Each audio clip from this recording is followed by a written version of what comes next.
Puji Tuhan, kita bersyukur bersama untuk hari yang luar biasa yang Tuhan berikan dalam kehidupan kita. Sekali lagi saya katakan shalom.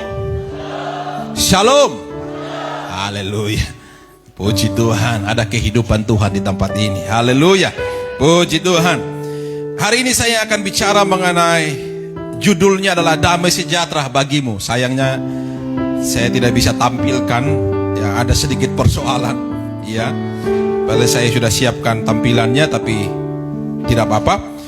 Kita baca bersama-sama dalam Lukas pasal yang ke-24 ayat yang ke-36 sampai ayat yang ke-49. Mari bersama-sama buka dengan saya Lukas pasal yang ke-24.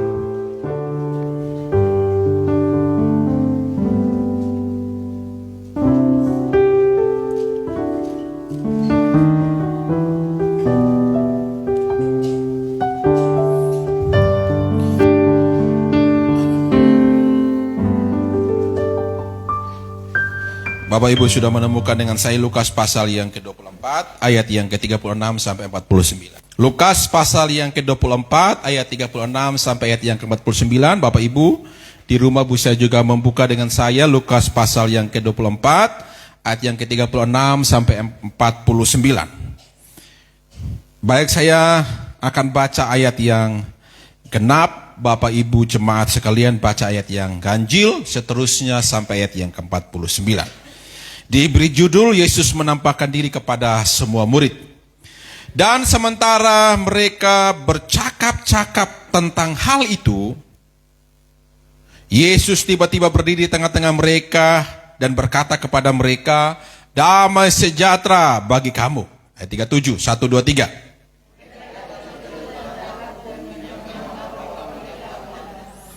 Akan tetapi ia berkata kepada mereka, mengapa kamu terkejut? Dan apa sebabnya timbul keraguan-raguan di dalam hati kamu?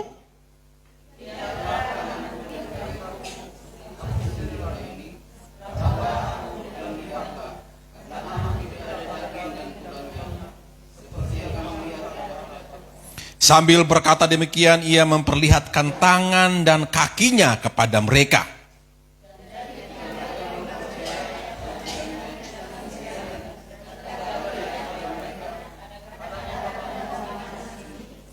Lalu mereka memberikan kepadanya sepotong ikan goreng.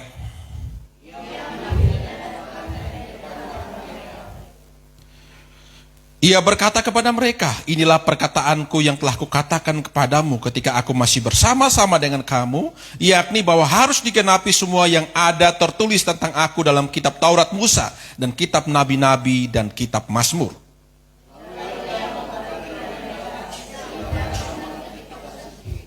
Katanya kepada mereka, ada tertulis demikian, Mesias harus menderita dan bangkit dari antara orang mati pada hari yang ketiga.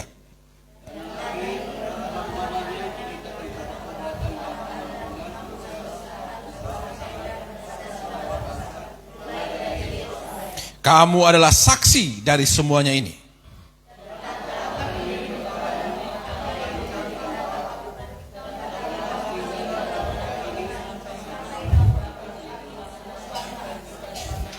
Amin. Berbahagia kita yang membaca dan merenungkan firman ini dalam kehidupan kita. Apalagi kita yang bersedia melakukan firman ini dalam kehidupan kita. Puji Tuhan. Saudara jemaat Tuhan, peristiwa ini adalah peristiwa penampakan Yesus setelah dia dibangkitkan pada hari Minggu. Ya, pada hari yang ketiga, 40 hari dia pergi menampakkan diri kepada murid-muridnya. Ya. Dan memberikan pesan-pesan terakhir sebelum dia naik ke surga kepada murid-muridnya. Kembali dia mengingatkan murid-muridnya tentang apa yang harus dikerjakan dia. Bagaimana dia harus melakukan seperti apa yang telah disampaikan Bapa kepadanya. Dan dia harus mati di salib. Dan dia telah bangkit. Ya.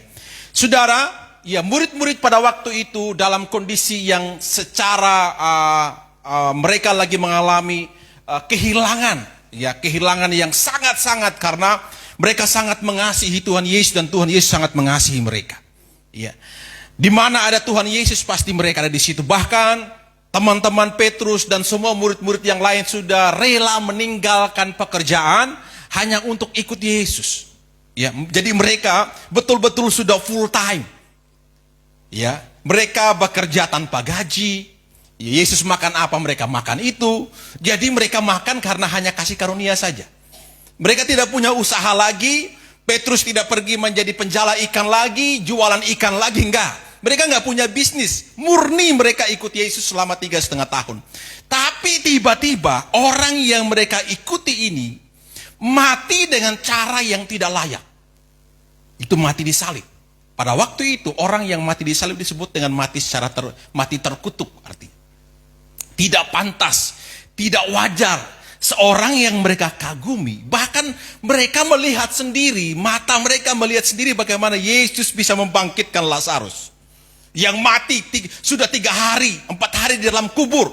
Ya, tiba-tiba bisa bangkit. Mata mereka bisa melihat sendiri. Bahkan mereka bisa menyaksikan sendiri ketika Yesus bisa rubah air jadi anggur. Mereka saksikan sendiri bagaimana Yesus bisa dengan 5 roti dan 2 ikan. Mereka bisa melihat 5.000 orang bisa makan hanya dari 5 roti dan 2 ikan. Tapi tiba-tiba orang yang bisa membuat mujizat itu, orang yang penuh hikmat itu, orang yang penuh dengan kebijakan itu, orang yang penuh dengan kuasa itu, mati dengan cara yang tidak pantas. Mereka kehilangan harapan, bahkan mereka putus asa. Apa yang mereka banggakan tiba-tiba rontok seketika. Apa yang mereka merasa bahwa mereka ada dalam posisi yang terhormat, tiba-tiba mereka akan ditimpa oleh batu yang sangat besar dan mereka tinggal dalam ketakutan. Bukan saja mereka kehilangan Yesus, tapi mereka juga takut jangan sampai mereka juga ditangkap. Dan mereka juga akan dibunuh seperti mana Yesus diperlakukan karena mereka adalah pengikut Yesus. Akhirnya mereka berkumpul di satu rumah, mereka tutup rumah itu rapat-rapat, mereka kunci jendelanya, kunci pintunya. Yesus tahu apa yang harus dia lakukan kepada orang-orang yang dia kasihinya. Apakah Yesus meninggalkan mereka? Tuhan Yesus tidak meninggalkan mereka. Ayat yang kita baca hari ini dalam Lukas pasal 24 ayat yang ke-36 mengatakan, dan sementara mereka bercakap-cakap tentang hal itu, Yesus tiba-tiba berdiri tengah-tengah mereka dan berkata kepada mereka, damai sejahtera bagimu. Orang yang mereka agungkan, mereka banggakan, tiba-tiba berdiri di depan mereka. Dan mereka tidak menyangka itu Yesus, bahkan mereka berpikir itu hantu. Sampai Yesus harus menunjukkan bekas lukanya. Dan akhirnya mata mereka terbuka dan mereka tahu siapa yang ada di depan mereka. Artinya mereka mengerti bahwa Tuhan Yesus tidak meninggalkan mereka. Saudara, dalam kondisi apapun kita, dalam keadaan apapun kita, satu hal yang harus kita pegang dan harus kita percayai, bahwa Tuhan tidak meninggalkan kita. Amin. Tuhan mengasihi kita. Kasihnya itu benar-benar mengasihi, bukan sekedar kasih. Di saat mereka lagi terpuruk, mereka lagi kehilangan, mereka tidak punya arah, mereka tidak punya harapan, Yesus ada tepat pada waktunya. Karena apa? Yesus datang menjumpai mereka.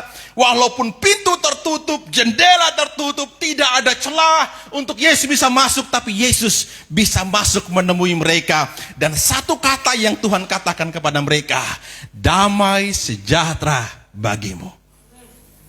Karena saudara, damai sejahtera itu jauh lebih penting daripada sepiring nasi.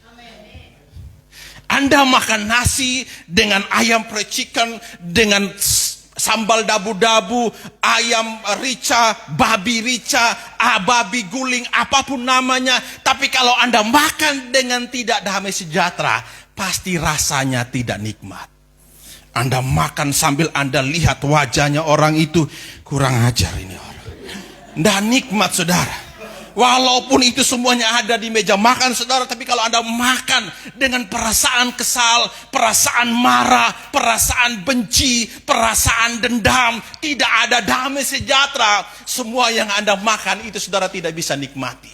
Makanya damai sejahtera itu penting bagi Yesus. Damai sejahtera itu penting bagi murid-muridnya.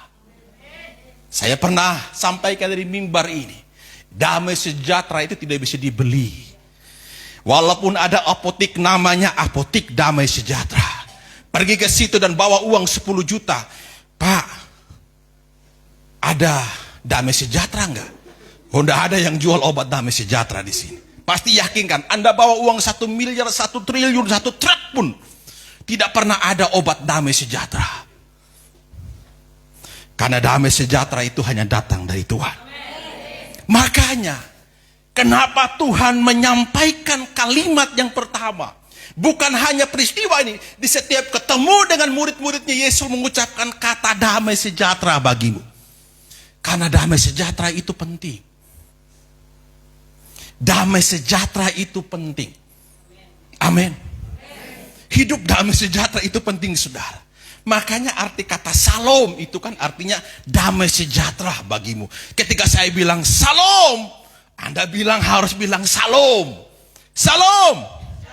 Nah, Anda lagi bilang, kalau saya bilang salam, Anda lagi jawab, ya, saya damai sejahtera. Sekali lagi saya bilang, damai sejahtera lebih penting daripada sepiring nasi. Saudara, ayat untuk mempertegas pentingnya damai sejahtera ini, kita buka dalam Yohanes 14 ayat yang ke-27. Yohanes 14 ayat yang ke-27. Saudara bisa buka dengan saya dalam Injil Yohanes pasal yang ke-14 ayat yang ke-27. Yohanes pasal 14 ayat yang ke-27, saya bacakan ya, kalau saudara menemukan kita baca bersama-sama ayat ini ya. Yohanes pasal 14 ayat ke-27, 1 2 3.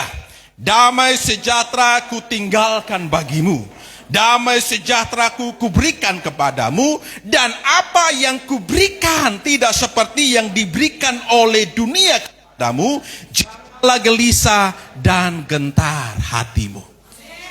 Pesan ini, ya kalau Anda lihat dalam bacaan dalam Yohanes pasal yang 14 secara keseluruhan, pesan ini disampaikan Tuhan Yesus kepada murid-muridnya sebelum dia naik ke surga.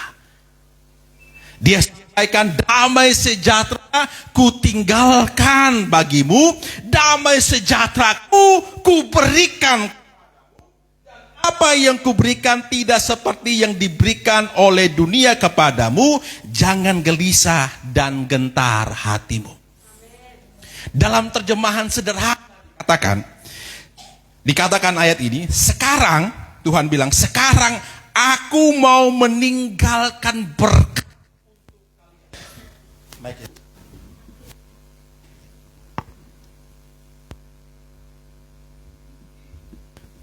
Dikatakan ini, sekarang ya, aku mau meninggalkan berkat untuk kalian, supaya kalian bisa hidup dengan perasaan hati yang tenang.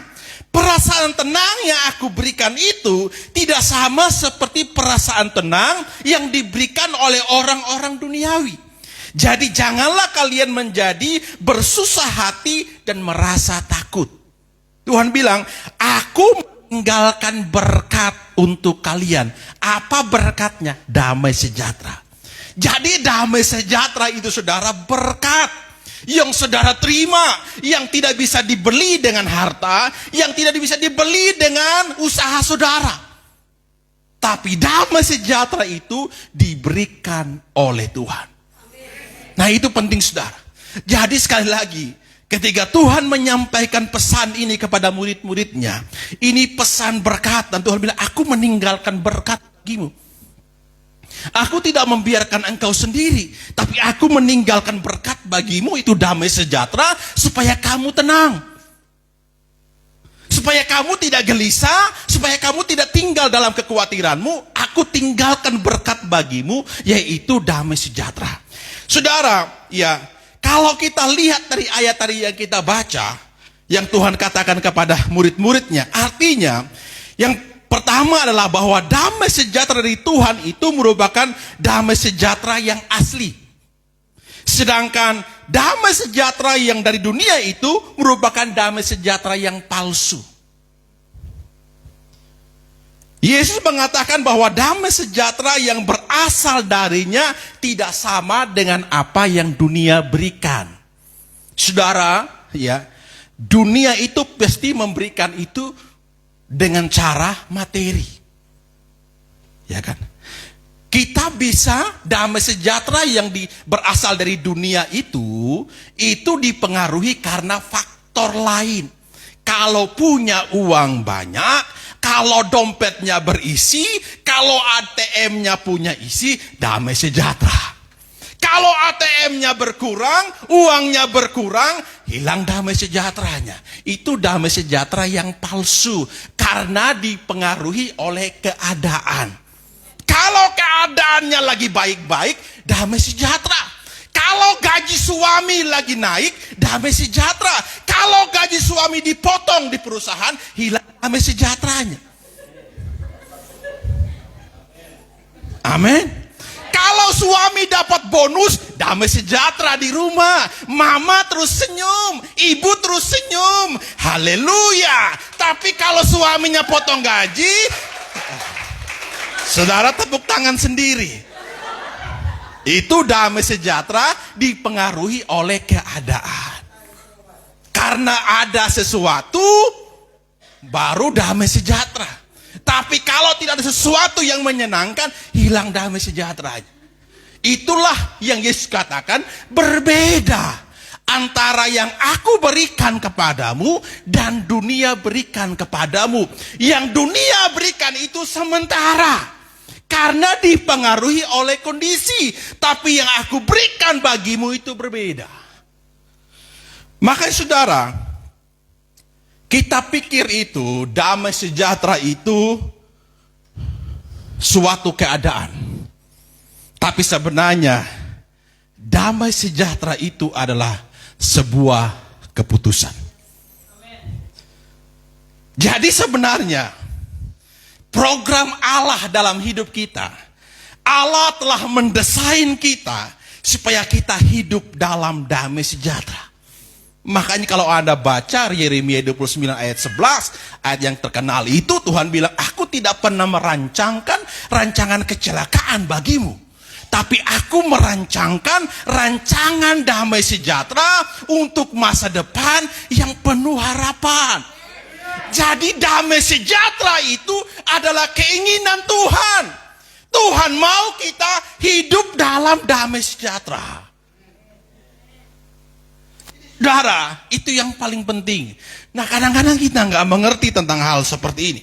Ya, itulah yang membuat kita sulit untuk kita memiliki damai sejahtera. Tahukah saudara bahwa damai sejahtera itu adalah sebuah karunia yang paling banyak dicari oleh orang. Karena saudara mau tidur di atas tempat tidur 1 miliar sekalipun, tidak akan membawa saudara mengalami damai sejahtera. Mau tidur di hotel bintang 5 pun tidak akan bisa merubah sesuatu dalam kehidupan Anda. Anda menonton Mr. Bean dari pagi sampai malam pun, itu bisa sementara Anda ketawa. Tapi itu ketika Mr. Bean selesai, kembali Anda menangis lagi. Lihat sendalnya saja Anda sudah nggak bisa tahan. Ya kan? Lihat fotonya di Facebook, Anda sudah marah-marah. Saking marahnya Anda banting handphone sendiri. Saudara yang rugi, dia tertawa. Amin. Handphone saudara yang hancur. Ya kan? Banyak orang begitu. Lihat mukanya Anda kesal, Anda banting handphone. Handphone pecahnya, aduh nangis. Loh, siapa yang suruh? Jadi saudara, penting sekali dalam hidup kita untuk kita betul-betul menghargai sebuah damai sejahtera, karunia damai sejahtera. Karena damai sejahtera itu karunia saudara yang diberikan kepada kita. Nah, bagaimana caranya? Dengan kondisi dunia yang saat ini, kondisi kehidupan yang tidak mudah hari ini, kehidupan kita yang kita tidak bisa melarang orang benci kita, kita tidak bisa melarang orang bicara tentang kita, kita tidak bisa melarang orang berbuat jahat kepada kita. Ya, kita tidak bisa melarang ya sesuatu terjadi dalam hidup kita. Tapi bagaimana kita tetap hidup di dalam damai sejahtera? Maka dikatakan damai sejahtera itu sebuah keputusan. Makanya ini yang kita mau belajar hari ini. Bagaimana kita tetap tinggal dalam damai sejahtera yang Tuhan berikan bagi kita. Yang pertama saudara, bagaimana kita bisa memiliki dan kembali membangun damai sejahtera Tuhan yang telah ada dalam hidup kita.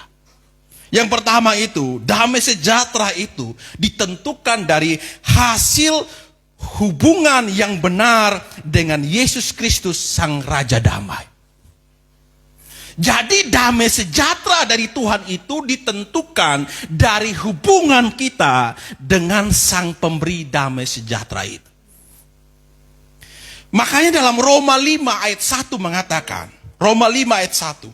Sebab itu kita yang telah dibenarkan karena iman, kita hidup dalam damai sejahtera dengan Allah oleh karena Tuhan kita Yesus Kristus. Sekali lagi saya baca ayat ini. Sebab itu kita yang telah dibenarkan, kita yang telah ditebus oleh kematian Kristus, kita yang telah dibenarkan, kita yang telah ditebus dengan darah yang mahal itu, kita akan hidup dalam damai sejahtera dengan Allah karena Tuhan kita Yesus Kristus. Jadi damai sejahtera ditentukan karena Tuhan kita Yesus Kristus. Jadi ketika kita punya hubungan yang benar dengan Tuhan, ketika kita punya hubungan yang benar dengan Pemberi damai sejahtera itu, maka damai sejahtera itu akan ada bersama-sama dengan kita. Saya ingin katakan kepada saudara, jangan pernah mengharapkan sebuah damai sejahtera dari Tuhan. Saya mau sederhanakan ini, ayat ini. Jangan pernah mengharapkan sebuah damai sejahtera dari Tuhan. Mohon maaf, kalau Anda datang ibadah saja, sulit. Saya katakan serius. Jangan pernah mengharapkan ada damai sejahtera dalam hidupmu kalau hubunganmu dengan Pemberi damai sejahtera aja tidak baik. Bagaimana engkau punya damai sejahtera dalam hidup? Makanya penting sekali untuk kita punya hubungan yang baik dengan Sang Pemberi damai sejahtera. Saudara, Tuhan tidak pernah menuntut kita supaya kita kasih materi kepadanya. Tuhan gak pernah menuntut kita waktu yang lebih baginya. Bahkan kadang-kadang kita hanya kasih waktu yang sisakan untuk Tuhan. Tapi saudara tahukah, ketika kita menghargai Dia, Sang Pemberi damai sejahtera itu, maka saudara, karena Dia benar-benar mengasihi kita, walaupun kita kadang-kadang mengasihi Dia, walaupun kita kadang-kadang tidak setia, tapi dengarkan, Dia tetap setia. Ketika engkau datang membangun hubungan dengannya, bertemu dengannya, maka pastikan engkau akan memiliki damai sejahtera dalam hidupmu. Sederhana saudara, untuk bisa menyembuhkan luka hatimu, untuk membuat engkau bisa tersenyum walaupun ada orang yang membuat engkau tidak bisa tersenyum, caranya sederhana. Bangun hubunganmu dengan Tuhan. Yang pahit bisa berubah jadi manis. Yang tidak mungkin bisa menjadi mungkin di dalam Tuhan, karena engkau membangun hubungan dengan Sang Pemberi damai sejahtera. Itu sederhana saudara. Supaya bisa melihat suamimu tersenyum di rumah, supaya engkau bisa melihat istrimu tersenyum di rumah. Bangun hubunganmu dengan Tuhan. Karena Tuhan bisa mengubah hati suamimu. Hanya Tuhan yang bisa mengubah hati istrimu. Engkau tidak bisa mengubah hatinya. Apa yang membuat dia bisa tersenyum? Ketika dia bertemu dengan Tuhan. Sederhana saudara. Untuk bisa mengubah Paulus yang keras kepala, untuk bisa mengubah Paulus seorang penjahat, seorang pembunuh, seorang pengkhianat. Bagaimana caranya Tuhan bisa mengubah Paulus seorang penjahat menjadi pengikut Kristus? Tuhan bertemu dengan dia ketika dia ingin pergi, ketika di jalan di Damsyik itu dia ingin pergi, ingin membunuh orang-orang yang percaya kepada Yesus. Tuhan bertemu dengan dia di jalan di Damsyik. Dan Tuhan berkata kepada Paulus, apakah engkau ingin menyalibkan aku? Dan disitulah perjumpaan dengan Tuhan. mengubah hati Paulus yang keras itu. Dan akhirnya dia menjadi pengikut Tuhan. Sederhana saudara, untuk bisa mengubah seseorang, dia butuh Tuhan dalam hidupnya. Untuk bisa mengubah Musa yang sudah terlanjur sakit hati dengan Mesir, sakit hati dengan Firaun, karena dia melihat umat yang percaya kepada Allah Tuhan Israel itu disakiti, disiksa di sana. Bahkan dia harus membunuh orang Mesir itu dan pergi meninggalkan Mesir. Bagaimana caranya bisa kembali melembutkan hati Musa hingga dia mau kembali ke Mesir, saudara? Tuhan bertemu secara pribadi dengan Musa lewat semak belukar yang terbakar. Dan Tuhan mengatakan kepadanya, aku adalah aku. Akulah Tuhan Allahmu. Perjumpaan itulah yang mengubahkan hati Musa. Anda sebutkan siapapun, Petrus dan semua murid-muridnya, mereka dulu orang-orang yang kalah. Mereka dulu orang-orang yang tidak punya nilai. Mereka dulu orang-orang pemberontak. Tapi ketika mereka bertemu dengan Yesus, mereka diubahkan. Pertemuan kita dengan Tuhan, perjumpaan kita dengan Tuhan, itu yang mengubah kehidupan kita, yang memberi kita damai sejahtera. Sekali lagi saudara, ketika engkau percaya dengan Tuhan, ada damai sejahtera. Tapi kenapa damai sejahtera itu tidak berfungsi? Karena engkau telah membangun jarak dengan Sang Pemberi damai sejahtera. Penting sekali untuk kembali engkau membangun hubunganmu dengan Tuhan. 2 Petrus pasal 1 ayat 2 dia mengatakan, demikianlah kasih karunia dan damai sejahtera melimpahi kamu oleh pengenalan akan Allah dan akan Yesus Tuhan kita. Ayat ini mengatakan sekali lagi, kasih karunia dan damai sejahtera melimpahi kamu. Jadi bilang, kamu akan mengalami kasih karunia dan damai sejahtera akan memenuhi hidupmu karena pengenalan akan Allah dan akan Yesus Tuhan kita. Jadi ketika engkau mengenal Tuhanmu dengan benar, ketika engkau berjumpa dengan Tuhanmu dengan benar, itu akan mempengaruhi hidupmu untuk hidup dalam damai sejahtera. Yesus adalah damai sejahtera itu sendiri.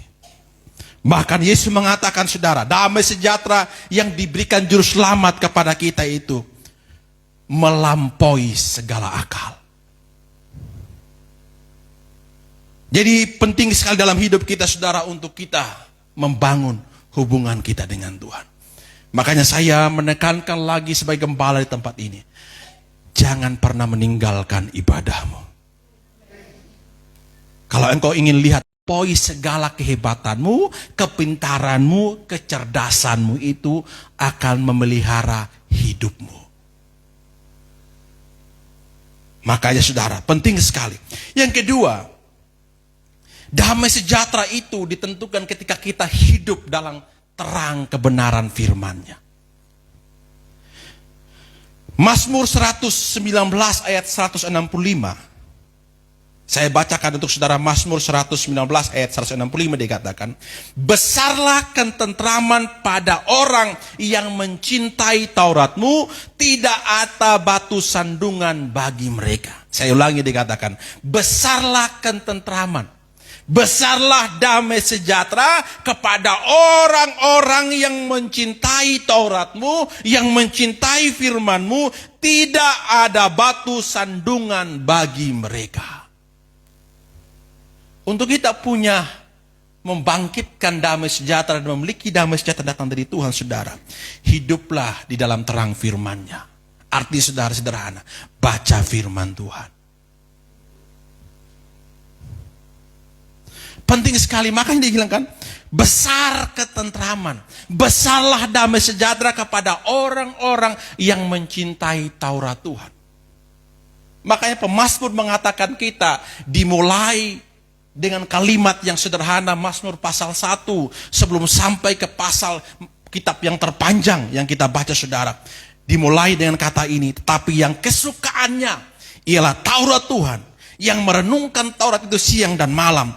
Ia seperti pohon yang ditanam di tepi aliran air, yang menghasilkan buah pada musimnya, yang tidak layu dayanya. Apa saja yang diperbuatnya berhasil. Apa saja yang diperbuat Tuhan itu berhasil. Kepada siapa? Orang yang mencintai Tauratnya. Damai sejahtera yang datang dari Tuhan itu tergantung bagaimana engkau mencintai firman-Nya. Karena besarlah ketentraman. Yesaya 32 ayat 17 mengatakan, di mana ada kebenaran, di situ akan timbul damai sejahtera. Dan akibat kebenaran itu ialah ketenangan dan ketentraman untuk selama-lamanya. Buka dengan saya Yesaya 32 ayat 17. Supaya saudara baca ayat ini. Yesaya pasal 32 ayat yang ke-17. Saudara baca ayat ini dengan saya supaya meneguhkan firman yang kita dengar. Ya, supaya saya tidak baca untuk saudara saja. Yesaya pasal yang ke-32. Sudah menemukan? Ya. Yesaya pasal yang ke-32 ayat yang ke-17. Haleluya.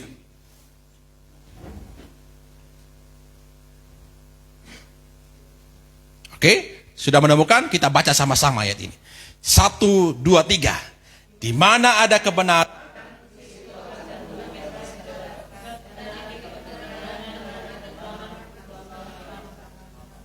siapa yang ngomong? Firman Tuhan yang ngomong.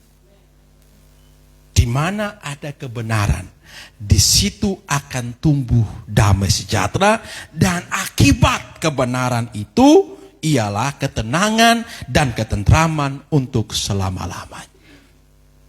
Jadi ketika saudara baca firman, ya, maka di situ akan tumbuh damai sejahtera. Dan akibatnya lagi, ketika saudara baca firman dikatakan, kamu akan mengalami ketenangan dan ketentraman untuk selama-lamanya. Katakan dengan saya mau baca firman Tuhan. Sekali lagi dengan suara yang lebih keras dan lebih mantap. Saya mau baca firman Tuhan. Amin. Malaikat lagi merekam suara saudara. Yang merdu dan sedikit fals. Mereka bilang, wow, luar biasa dari tempat ini. Makanya penting saudara. Yang pertama tadi, karena faktor hubungan kita dengan Sang Pemberi damai sejahtera. Ibadahmu menentukan damai sejahtera seperti apa yang engkau punya. Yang kedua, ketika engkau baca firman, menentukan tentraman, perasaan tenang seperti apa yang engkau miliki. Yang pertama tadi, ibadahmu. Yang kedua, itu baca firman. Yang ketiga saudara, hidup yang selalu bersyukur. Itu akan menimbulkan damai sejahtera. Ya. Filipi pasal 4 ayat 6. Kita baca bersama-sama. Filipi pasal 4 ayat 6 sampai ayat yang ke-7. Coba kita buka bersama-sama. Filipi pasal 4 ayat 6 sampai ayat yang ke-7.